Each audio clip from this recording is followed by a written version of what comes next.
سلام، حال شما چطوره?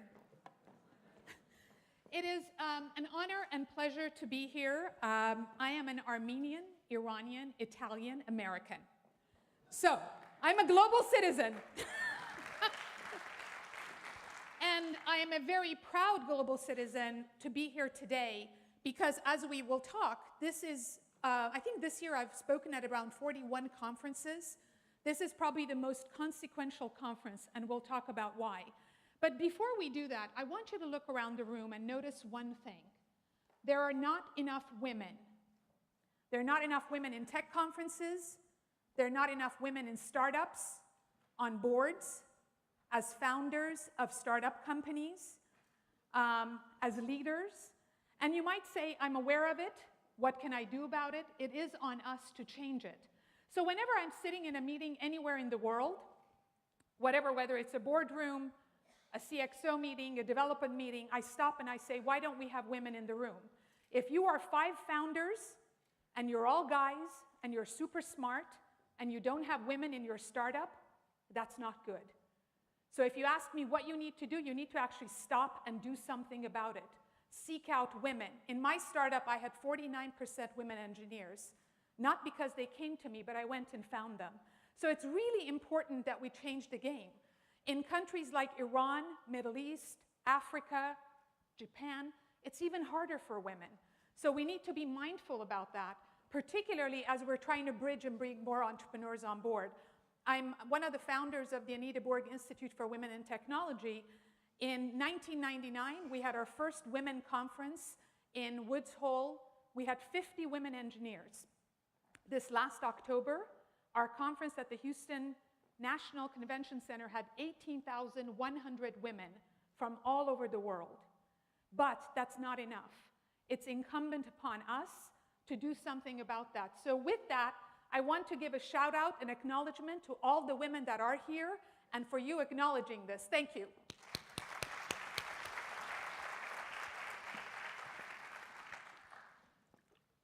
All right, so we get started. Hello, my name is Linda Bernardi, and this is a conference of consequence. And the reason is we want to talk specifically about how to help entrepreneurs become successful.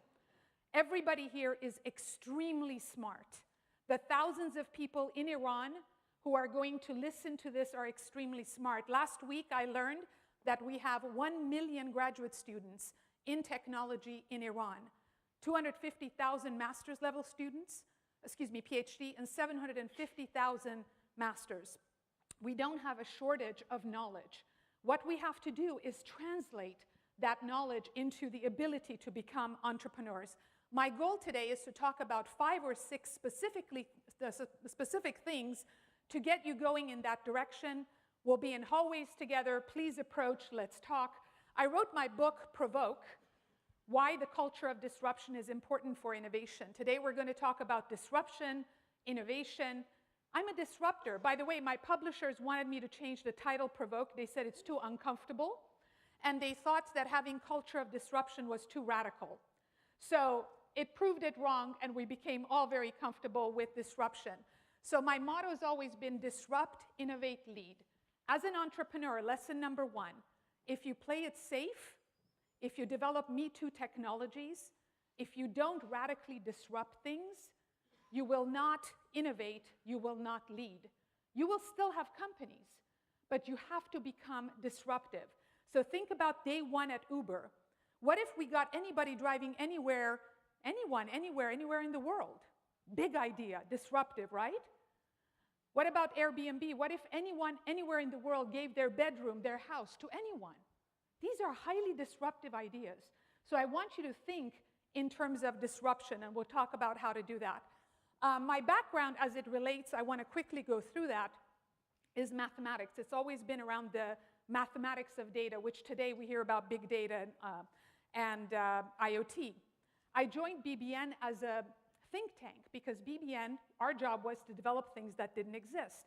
My first startup, which I'm going to share with you, my conviction was RFID needs to replace barcodes. Barcodes, as you know, are not active. This whole activity that you do leaving a grocery store is completely unnecessary. If it had tags, You could walk out and everything would be done. It will revolutionize supply chain. So I'll talk about my disruptive idea and how I took it forward, how I brought it into the book, wrote about that. And then at IBM, my journey was, if I could take 50 engineers and go develop this, why a company of 450,000 people doesn't innovate fast enough? What stops in innovation? My journey now continues in AI, cognitive, IoT, big data, and my second book will come out from MIT Press on IoT and big data in September of this year. So this is a journey that continues, but let me talk about my first company. The idea was to replace barcodes with RFID, and this is an actual true story. My company's first day was September 11, 2001, and right around that time, I had bought artwork in London, and in a box that was the size of this box, all wooden box, labeled FedEx everywhere, this box was shipping from London to Seattle. This box got lost for 2.5 months. During this same time, I was sitting in Memphis with the CTO of FedEx talking about if this had RFID on it, we would know where my box was. 2.5 months later, the box arrived. FedEx didn't like the disruption. When you introduce disruptive ideas, the entrepreneurs that are here, whether you're developing things in fintech, whatever you're doing, the first thing that's going to happen is people are going to get uncomfortable. So please be comfortable with that. Have the conviction, because FedEx for a year never approved to be our customer. Later on it did, and so did 3,200 other customers. So when you disrupt as entrepreneurs, please be prepared that they're not going to like it. And this idea of the story of the box was totally true. So here is what I want to talk to you about. Today's integrated ecosystem. This morning I've talked to people that are playing in connected cars, fintech, real estate, travel. Today's ecosystem is completely integrated. Entrepreneurs today can no longer develop something just for their business. It has to have open APIs. It has to run on the cloud. It has to integrate with everything. So lesson number 2 beyond disruption is be prepared to talk about this integration. On Saturday in the Smart Cities panel, we're going to be talking a lot about the integration of AI with blockchain and a lot of the technologies. But it is important that you now think in the dimension of integration. Gone are the days that you're just going to develop something that you're going to give to somebody. You have to think openly about that. So the opportunity for entrepreneurs today, for all of us, is huge. You can develop anything. The boundaries are completely removed. A few months ago, Intel picked up Nirvana, an 18-month AI company out of San Diego, for its AI. Samsung picked up Viv. By the way, these companies are small companies. So no longer is Intel saying, I'm going to develop my own machine learning. It's saying, where can I get my machine learning? Whether that machine learning is in Tehran, Zurich, China, Japan, Warsaw, Russia, it doesn't matter. But what does matter is you have to cultivate your idea into a company and not just leave it as an idea. And that's really what we want to talk about. The good news is about the opportunity. So global entrepreneurs, we're all global entrepreneurs. However, the barrier to entry is not zero. In Silicon Valley, in Seattle, in New York, we can sit within an hour, assemble angel investors, have money and fund a company within an hour. It's much more difficult in Europe, even in London. Extremely difficult if you go to China or Japan. So I want you to be mindful that as we here represent the globe, access to funding is not as easy. So I want to talk about ways to get you there. And there are 3 specific things that I want to talk to you about today. 1, around the topic of disruption. 2nd, around your superpowers. And 3rd, how to maneuver through resistance. I have a bet with you. If you actually start thinking about these, I think it's going to cut a lot of cycles and do what Kamran was suggesting, which is for us to bridge this gap as we move forward. So the first topic is disruption. Number 1, disruption is not bad. It just means doing something slightly different than normal. If you are starting a company, if you're an entrepreneur, and you're not disrupting something, then you're just building another business. You're going to be the Lyft to Uber. You're going to be something to an Airbnb. So think about what you can do that can be highly disruptive and disrupt the market. Disruption is not chaos. Used to be chaos, and we'll talk about some clear examples. But today, disruption, and you've heard Clay Christensen's disruptive innovation, we've all learned that we can't innovate unless we disrupt. The title of this talk is Disrupt or Die, because businesses have learned that unless they disrupt, they can't stay in business. So what do you see in common among these businesses? Borders, Kodak, RIM, BlackBerry, right? They demonstrated resistance. Borders thought nobody was going to buy a book online. That wasn't true. When I sat with Kodak and talked about what if we buy Instagram, they said, digital photo platform, we don't need that. That's never going to work. Over 1 billion images are processed in Instagram today. That could have been Kodak. Nokia never felt anybody's going to need anything other than a phone. And BlackBerry thought it had cornered the market and nobody's going to want a platform.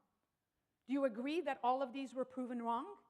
And there are a lot of other examples. Now, I stuck in US Postal Office because that really irritated me when the commissioner a few years ago said the internet is a distraction.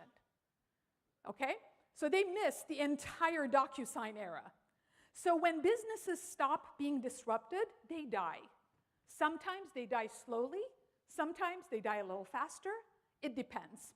So if you look at the disruption that Uber, Lyft created for cab companies, hotels that got disrupted with Airbnb, and you do know that last year more rooms were taken by Airbnb than all hotels in combination worldwide.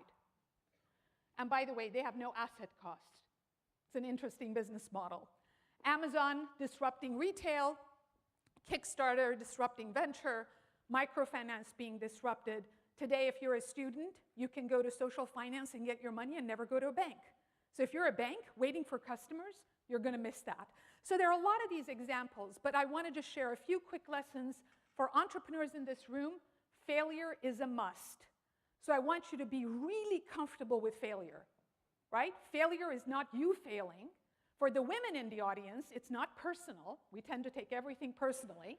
So it's really sort of part of the process. And just be ready to sell your vision, and I'm going to go through all of those in a lot of detail. I put in a few details here to share with you, and the one I want to focus on is corporate innovation today is being disrupted and primarily being outsourced. And that is a big opportunity for everybody here.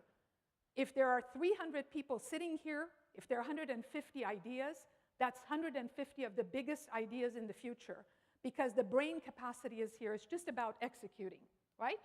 There are no boundaries. You can push boundaries. And I want you to look like the guy to the left or the woman to the left, right? People are going to be skeptical about your idea. When you take your idea to somebody, whether you're taking it to a corporate, to funding, whether you're bringing a team, the first thing people are going to say is ridicule your idea. I want you to love that. Think about those bullets hitting you and going back to them, if you can. And it'll help you tremendously as a lesson, trust me. Now I want to go into the topic of superpowers. So what is your superpower? Now when I put this up, a couple of you already raised your eyebrows and you're thinking, what's a superpower? What? I don't have one. Is she crazy? I don't believe in it. Is this like a Marvel cartoon? Turns out, folks, as entrepreneurs, your superpower is your most incredible asset. It is more important than how smart you are. It is the passion that you have that's going to drive and succeed your business. It's how you infuse others with your passion. It's how you inspire others, whether it's your team, your venture capitalist, your corporate, the market. It's how you infect them, how you believe in them, and how you make things happen. Superpowers are personal. You might have one, you might have many. You might have some that you'd like to have, but you don't have yet. Please, over the course of the next 3 days, catch me and just whisper in my ear what your superpower is. I would love to know. Turns out if we actually express it, we can get a lot done. And being smart enough is not the whole thing. So finding your superpower and being able to infuse that passion. In my case, my superpower was my conviction in RFID. That created the company that changed the market, right? Despite of a lot of rejection initially. And you inspire and infect and influence, and 1 second on influence. You want to get funding, you want to get known in the market, you have to impact and influence people's thinking. So that's what I wanted to tell you about superpower, and now I'm going to move on to the stages of resistance. I'm going to go a few minutes past 5 minutes. So there turns out there are 5 stages of resistance, folks, when you are trying to bring people to join your team, when you're trying to get funding, when you're trying to convince corporates to like your idea, when you're trying to get the market to adopt. My belief is if you're aware of these stages, and I tested this at around 150 of the top 500 companies, you'll be ready for progress. And turns out also, I wanted to share this Chinese proverb with you that says, ideas that are great are initially ridiculed, and everybody's going to get credit. So I want you to be comfortable with your idea. Trust your instinct. Trust your instinct as an entrepreneur. So the 5 stages of resistance to disruption are, first, anger and denial. What happened when cloud computing came up initially, when AWS came up? IBM, HP, Microsoft, everybody rejected it, right? Angrily. They said things like Salesforce.com was just for mom and pop operations. So when something is disrupted, when you introduce your idea of disruption, the first thing you're going to encounter by a venture capitalist that you're going to meet is going to be anger and denial. Be prepared, because if you're prepared, the next thing that you're going to hit is rejection. Then they're going to flat out reject your idea. In my case, RFID, it's never going to work. Nobody's going to change the supply chain. This is never going to work. The more prepared you are, you will know that this 3rd stage coming up is recognition. That's when light bulbs go up, and everybody says, we need to do the same. Typically, around recognition is when you start seeing crazy market acquisitions going on. Suddenly, people picking up multi-billion-dollar companies. Your opportunity, our opportunity as global entrepreneurs, is to be prepared, because in today's world, you're going to see a lot of it. So the more prepared you are, and you don't take these personally, you can evolve through these stages. Eventually, it's inspiration. Then, of course, everybody accepts, and we move on. There are 5 distinct stages you're going to go through. The faster you learn them, the more you can go through them more effectively. And then I introduced the culture of disruption, and something that you could read in the book, which talks about the ecosystem of disruption. Point being, disruption is very important.